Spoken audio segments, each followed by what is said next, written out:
ఎవరు ఆ 20 డిస్టిలరీని ఎంపానల్ చేసింది చంద్రబాబు నాయుడే. వైఎస్ఆర్సీపీ ప్రభుత్వం ఒక్కటంటే ఒక్క డిస్టిలరీని కూడా అడిషనల్గా ఎంపానల్ చేసింది లేదు.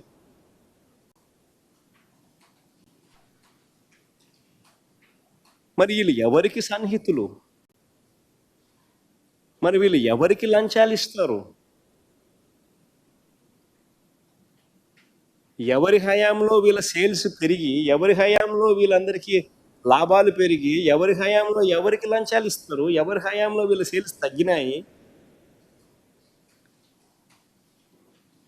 వీళ్ళ లాభాలు తగ్గినాయి?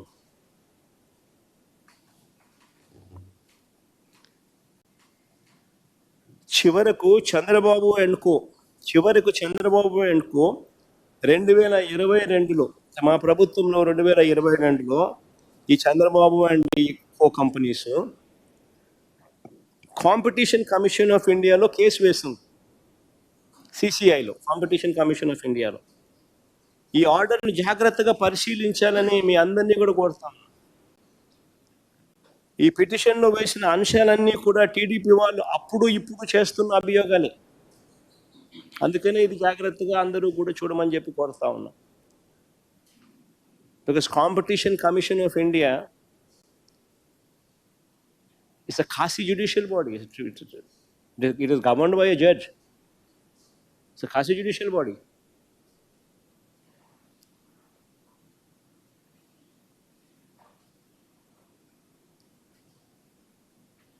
Competition commission of India Chandrababu Naidu గారు ఈరోజు పిటిషన్ ఏదైతే ఈరోజు పిటిషన్లో వేసిన అంశాలన్నీ కూడా టీడీపీ వాళ్ళు అప్పుడు ఇప్పుడు చేస్తున్న అభియోగాలు.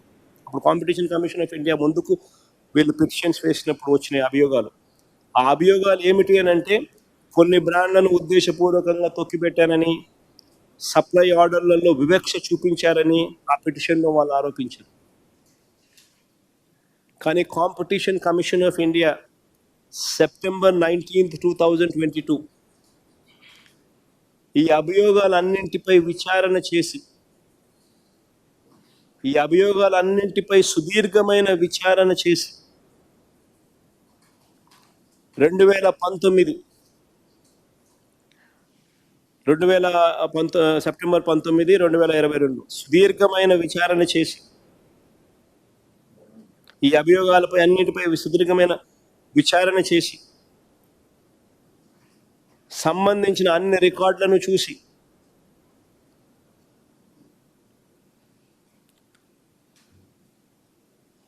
సప్లై ఆర్డర్లన్నింటినీ పరిశీలించి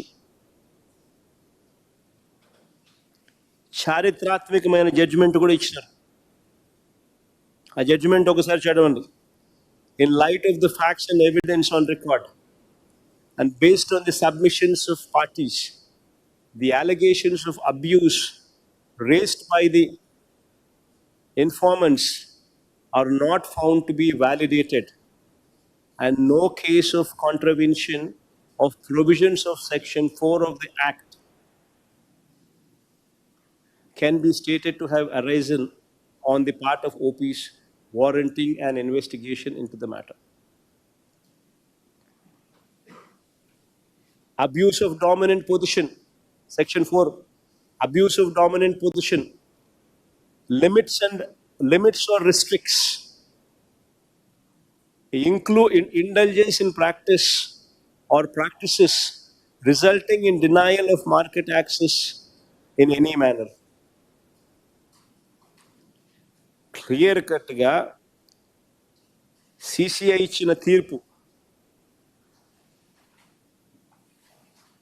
రాష్ట్ర ప్రభుత్వం అమలు చేస్తున్న మద్యం విధానం పూర్తిగా సహేతుకంగా ఉందని, ప్రభుత్వం అనుసరించిన విధానం వల్ల మద్యం అమ్మకాలు తగ్గాయని, అన్ని కంపెనీల మద్యం బ్రాండ్లు కొంటున్నారని, వాటికి సంబంధించిన చెల్లింపులు కూడా సకాలంలో చేస్తున్నారని తీర్పిచ్చింది. సిసిఐ ఇచ్చిన తీర్పులో పారా 85, 90, 95, 96, 97, 98 and 101 పారాల్లో ఈ మొత్తం వివరాలన్నీ కూడా ఉంటాయి. ఈ సిసిఐ జడ్జ్మెంట్ కాపీ కూడా ఈరోజు ఈ మీటింగ్ అయిపోయే లోపల మీ అందరికీ కూడా it will be put up in public domain also.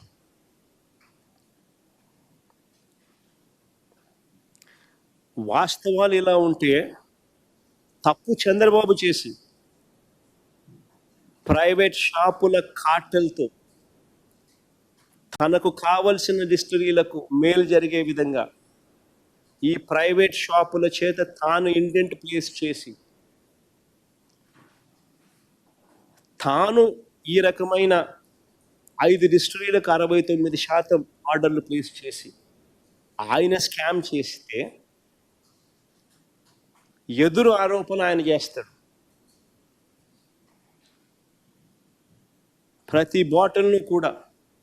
Bottle మీద క్యూఆర్ కోడ్ పెట్టి అమ్మేటప్పుడు ఆ క్యూఆర్ కోడ్ను స్కాన్ చేసి ఆ స్కాన్ చేసిన క్యూఆర్ కోడ్ డైనమిక్గా రియల్ టైం బేసిస్లో ఆటోమేటిక్గా అప్లోడ్ అవుతుంది. దాని ఆధారంగా పారదర్శకంగా మేం చేస్తే చంద్రబాబు నాయుడు గారు అనే వ్యక్తి ఎటువంటి దుర్మార్గమైన ఆలోచనలతో దుర్మార్గమైన ఆరోపణలు చేస్తూ ఉన్నాడు అనడానికి నిదర్శనం. వాస్తవాలు ఇలా ఉంటే చంద్రబాబు నాయుడు గారు ఇప్పుడు భయపెట్టి బెదిరించి తప్పుడు సాక్ష్యాలు సృష్టించి తప్పుడు వాంగ్మూలాలను సృష్టించి అరాచకంగా చంద్రబాబు నాయుడు గారు వ్యవహరిస్తూ ఉన్నాడు. బ్రేవరేజెస్ కార్పొరేషన్స్లో పనిచేస్తూ ఉన్న సత్యప్రసాద్ అనే వ్యక్తి ఒక సాధారణ ఉద్యోగి, సూపరింటెండెంట్ స్థాయి.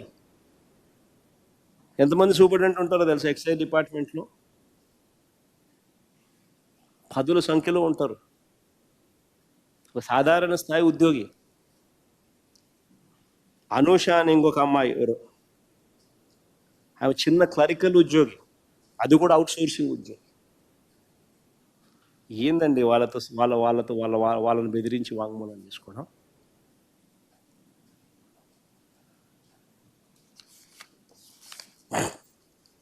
ఇక బ్రేవరేజెస్ కార్పొరేషన్ ఎండీగా పనిచేసిన వాసుదేవ్ రెడ్డి ఈ ప్రభుత్వం తనను వేధిస్తుందని హైకోర్టులో 3 సార్లు యాంటిసిపేటరీ బెయిల్ పిటిషన్ ఫైల్ చేసినాడు ఈ మనిషి. ఈ ప్రభుత్వం తనను వేధిస్తూ ఉందని, హెరాస్ చేస్తూ ఉందని 3 సార్లు యాంటిసిపేటరీ బెయిల్ పిటిషన్ హైకోర్టులో ఫైల్ చేసినాడు. ఇలాంటి వ్యక్తిని బెదిరించి భయపడిచ్చి చివరకు లొంగ తీసుకుని ఇలాంటి వ్యక్తి మళ్ళీ స్టేట్మెంట్ ఇచ్చిన తర్వాత ఈయన సెంట్రల్ గవర్నమెంట్కి మళ్ళీ వెనక్కి వెళ్ళిపోవడానికి ఎన్ఓసి ఇచ్చారు. అంతవరకు ఎన్ఓసి బ్లాక్ చేసి ఇలాంటి వ్యక్తులు ఇచ్చే స్టేట్మెంట్కి ఏం వాల్యూ ఉంటుంది? బెదిరిస్తున్నారు, భయపడిస్తున్నారు, ఎన్ఓసీలు ఆపుతున్నారు. ఆయన నన్ను బెదిరిస్తున్నాడు అని హైకోర్టులో యాంటిసిపేటరీ బెయిల్ పిటిషన్ 3 సార్లు వేసుకున్నా కూడా దిక్కు దివానం లేదు. అలాంటి వ్యక్తులు ఇచ్చే స్టేట్మెంట్కి ఏం వాల్యూ ఉంటుంది? ఇంకొక ఆయన విజయసాయి రెడ్డి, చంద్రబాబుకు లొంగిపోయిన మరో వ్యక్తి. రాజ్యసభ సభ్యుడిగా 3.5 సంవత్సరం తనకు టర్మ్ ఉండగా చంద్రబాబు నాయుడు గారు కూటమికి మేలు చేసేందుకు ఆయన రాజ్యసభ సభ్యత్వానికి ఆయన రాజీనామా చేశాడు.